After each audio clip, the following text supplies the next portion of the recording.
Hello everyone. I canceled my Fortnite series because I don't play the game. So let's just get into this video instead. So this is currently my tracker. It's kind of mid. And you might notice the reason why it's very bad is my Cypher stats. So let's ignore the Cypher stats because I don't play him. I tried at the start. I hadn't played in half a year, and then I tried to play some Cypher because I used to be a Killjoy main. um, it didn't work out, so now I'm playing Vyse, and these are my stats for Vyse so far. They're incredible. So I'm gonna show you how I get successful in diamond lobbies as a Vyse main. I don't have too many hours, but I only played like, how many hours do I have? I think I only have like 15 hours in all game modes, and I'm winning 70% of my games, and over 1 KD and 145 ADR, and I also have a 100% win rate on Fracture, so that's pretty good. Okay, so the most basic thing is if I'm on defense, wait, the shopping restriction. Can I buy? Okay, yeah. So my normal thing on defense first round is buy a ghost and buy a wall, because the wall is super good, especially in pistol round. Because you place it down, I'm just gonna place it somewhere else for now, like here. You don't usually place it down here. You place it down, and when someone goes through it, it puts a wall behind them. So you can combo it with your flash. So let's say they walk through here, they can't go back, and if they get close to this, they can shoot it. But if you instantly put it down like this, they get full blinded and you can swing, and no one else behind can peek at all, which makes it so you isolate a full 1v1. So on B side, there's a very good example. So you could put a wall here. The problem with the walls are, let me show you on this one. I can't technically show you, but people can jump like this. They can bait the wall out, so the wall goes up, but they don't get stuck on this side. So you don't want to place it like here. So if you put it down here, they can just jump like this after clearing this, and then your wall is gone. But if you put it higher up, like for example up here, they could still bait it, but to bait it, they would have to be here and jump. They would be exposed to this, and if they go too wide here, maybe even here. You could also swing here. So this wall is a lot better if you put it further into sight, but you don't want to put it like here, because you want to make sure they have to trigger the wall to get onto site. So you have to force them either to bait it out or something else. Also, like this is not very. I mean, it's decent, but if you're the enemy, you oftentimes shoot pre-fire this, and they might accidentally shoot this one. I even had, when I put it on this one, some people shoot it. This bot is pretty good. It can be shot sometimes by accident. I don't think they mean to shoot it. But the best one normally is just high backside of the wall, because this covers everything. And also from here, they can't see it unless they are like here. So they can't shoot it. They just have to randomly predict, which is pretty hard. You switch it up. Maybe one game put it here, then the other one you put it a bit more to the left, and yeah, that's basically it. So let's go on to the third ability. So people in my elo sometimes bait these walls, even when they're like this far back.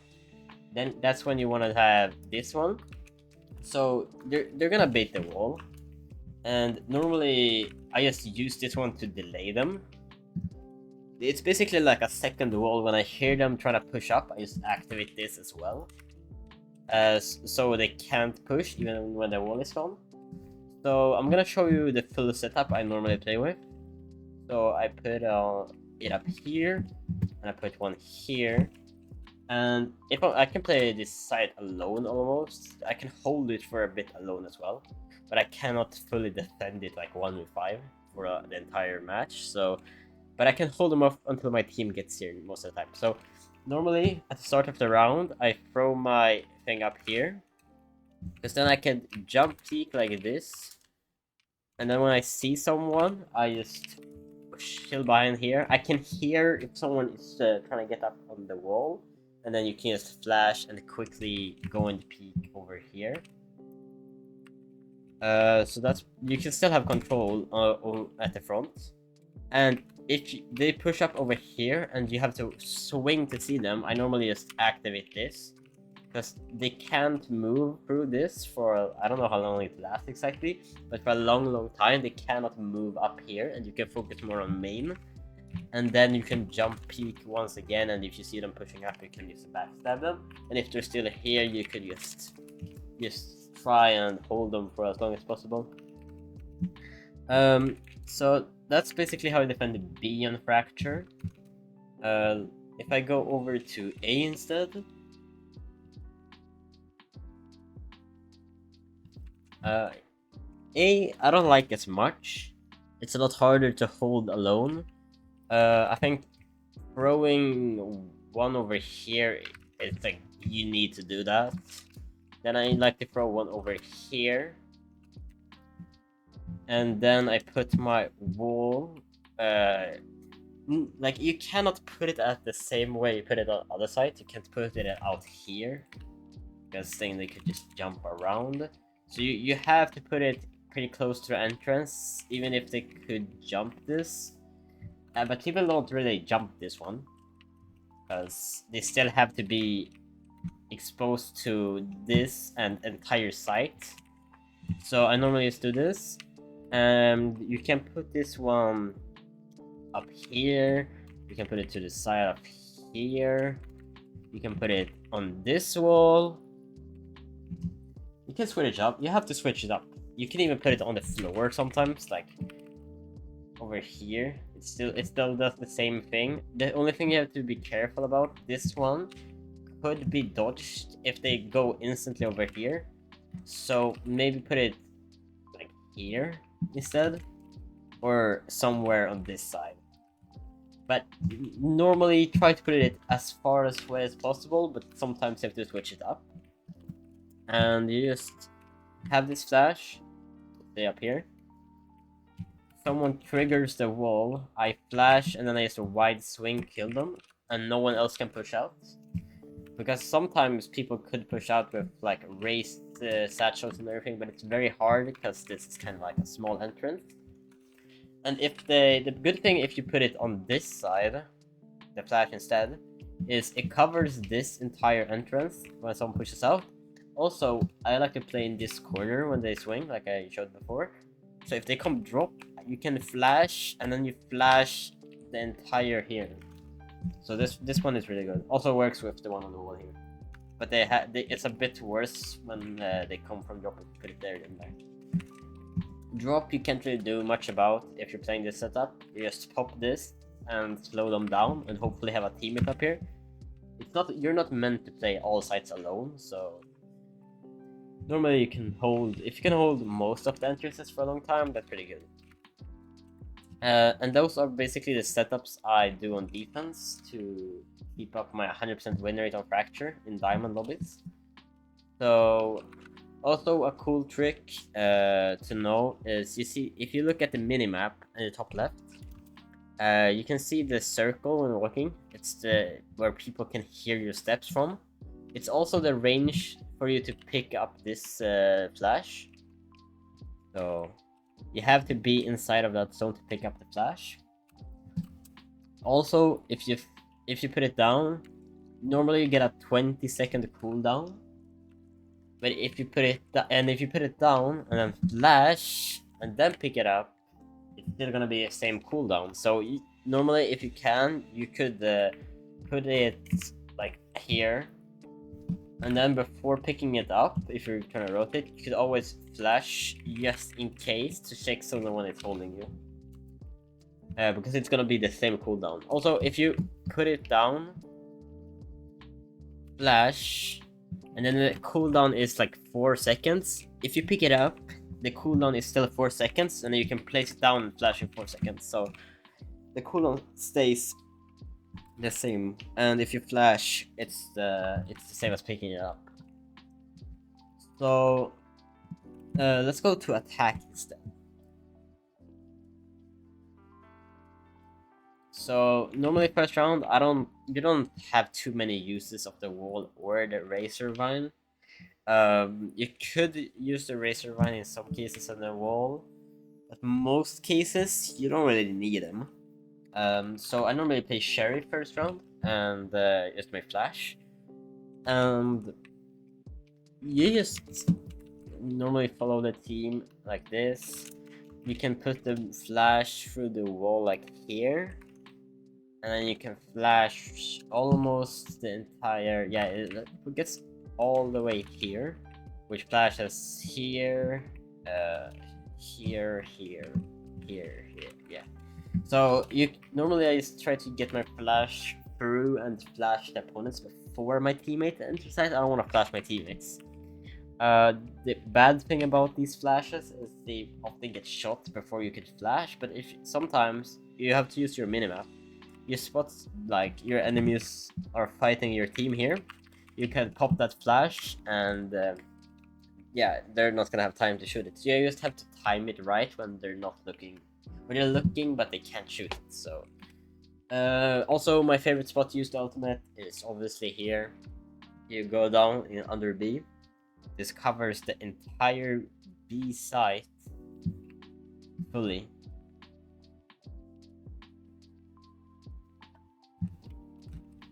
It even covers the upping position, so no one can hold it up here, which is very, very annoying for the opponents. There's nothing they can do. They can still kill you, so you have to be careful, because pistols are still good if you have good aim. But normally I use the ultimate on B side if possible. You could use it on A side, but there's a lot worse spots, so you would have to push pretty far before. On B side, you can just jump around this box safely without even getting shot and getting the ultimate off. On A, like, even this is pretty bad. You don't really get anything from it, so you would have to push. And to secure all side, this corner would probably be the best. But then we would have to push this entire hallway, and there could be people here, there could be people here, there could be people holding here. So it's a lot harder to get the ultimate off on A, but if you get the push down, you could definitely use it on A as well. You could also excuse me. You could also go dish. I think dish would be easier. The problem with the dish one is it's a lot worse. Because if you notice, there's a small spot on the, I don't know, here, where it's not covered. So if they have an operator, they're probably gonna snipe you, even if you use your ultimate. So I would just not going here and doing it. I'd much rather going to this corner with A main, or just under B side is obviously just the best place ever. And that's basically my guide. One last tip: don't use your ultimate if the opponents don't have rifles. If they have pistols, don't use it, then it's just useless. Because the only good thing about your ultimate is you get a AR rifle versus their pistols. That's especially very good. Also, you can use it on eco rounds if you have a sheriff, because then it's just a fair 5v5 on site when you have pistols and they also have pistols. But don't use it when you have the upper hand in equipment. Don't use it on pistols, that's stupid. And that's basically all for my 100% win rate on Vyse.